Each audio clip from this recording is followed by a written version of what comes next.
right, Victorum Gaming fans and Hail Caesar fans, we're back with another faction review. Again, we're working our way forward in time here. So we're basically getting close to, essentially being done with the Bronze Age, moving into the Iron Age here now.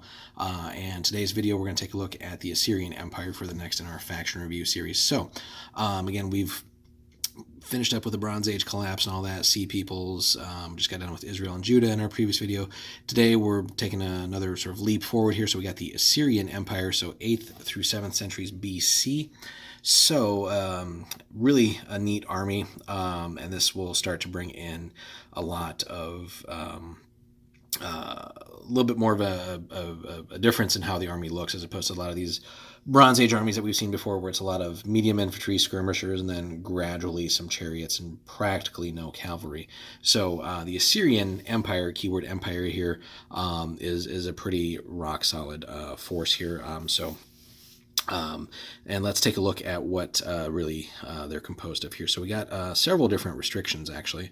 So cavalry and chariots, not just chariots now. So cavalry, finally. Up to a quarter of the units of the army must or can be cavalry or chariots. Note that kalipani count as infantry.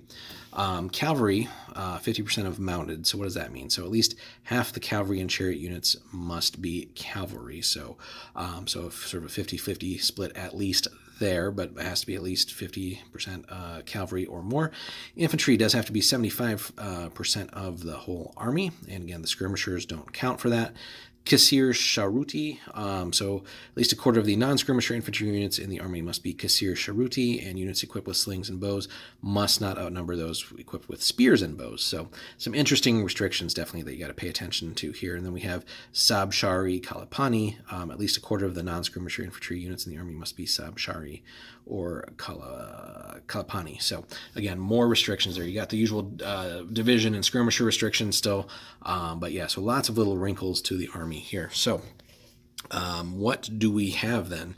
So we have our Kasir Sharuti. Again, we're going to have a lot of these guys with mixed spears and bows. So okay clash values and sustained, pretty typical here for our medium infantry, but rock solid on the range, and then a 5-up morale save. And then you get stubborn and tough fighters. So a little bit expensive for an infantry unit here at 29 points, but again, those special rules really will put them above other similar medium infantry. And then for one of your units, you can upgrade that to Kurubuti Royal Guard with spears and shields. Now you lose the bow, so that is a key thing to pay attention to there, but the fact that it bumps up your clash and sustain to 7, which, as we'll see later, I think is basically the same as like your Roman legions. So that's pretty solid for a list during this, or unit during this time period. You still have short range there, and you do get steady on top of your stubborn and tough fighters for another 2 points a unit. So, the fact that it's only one unit that can go like this is fine. Again, obviously you probably want to take advantage of that, and, losing the bow option here for the one unit is okay. I mean, yeah, you're paying 2 more points for the unit, but you're getting that much more effectiveness in combat and adding steady on top of it. So you're getting basically 3 things for the loss of just the bows here. So pretty good. Moving on, Kasir Sharuti with bows and slings. So range as bows here.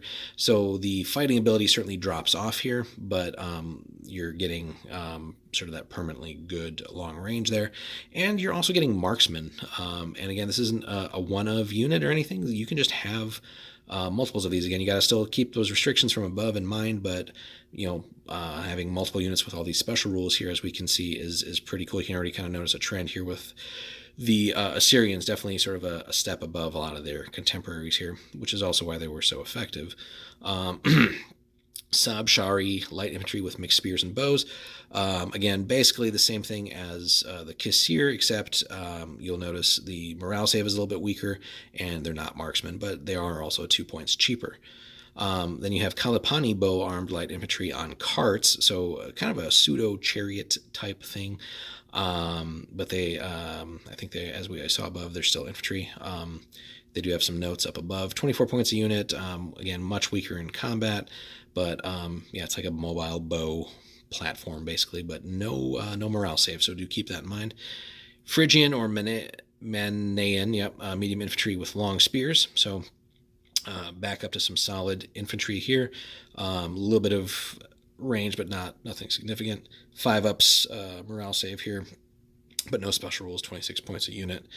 Elamite light infantry with bows. You can have only one unit of them, and you might as well take advantage. Yes, they are levies, but also really cheap.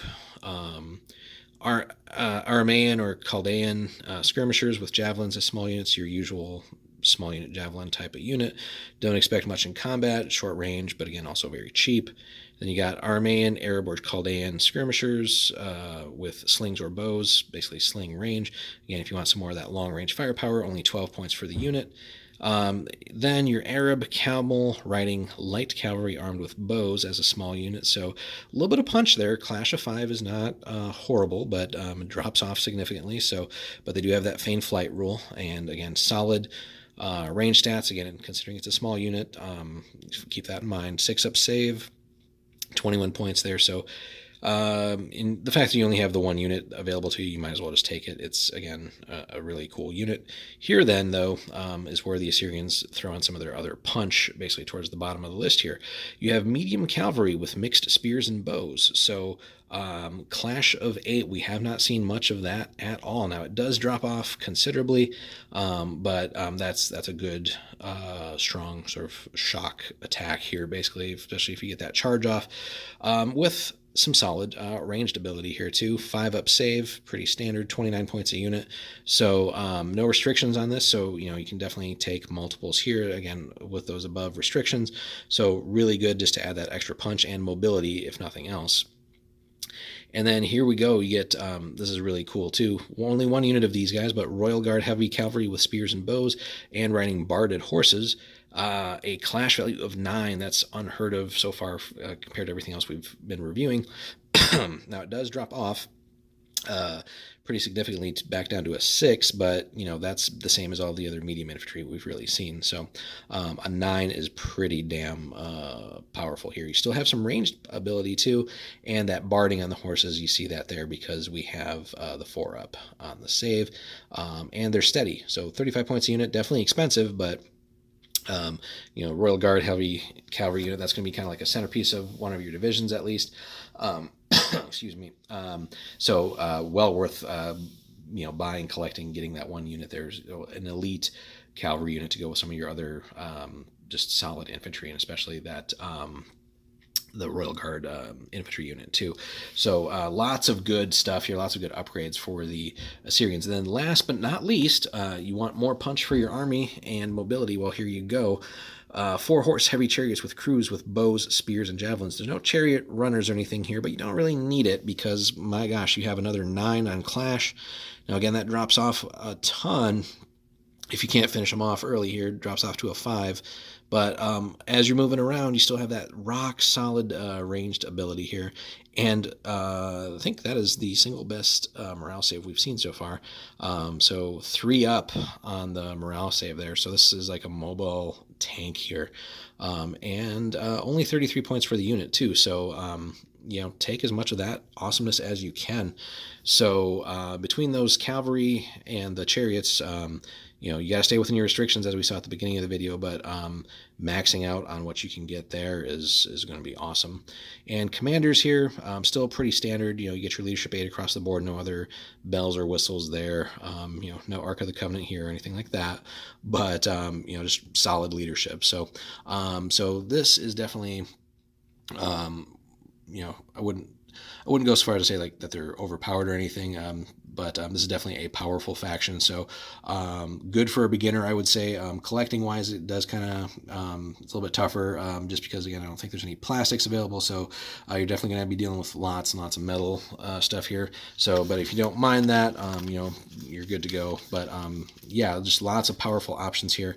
And fun to collect, fun to paint. There's definitely some cool, if you do a little bit of research, you can definitely see, there's a lot of sources out there to see what like Assyrians look like or probably look like.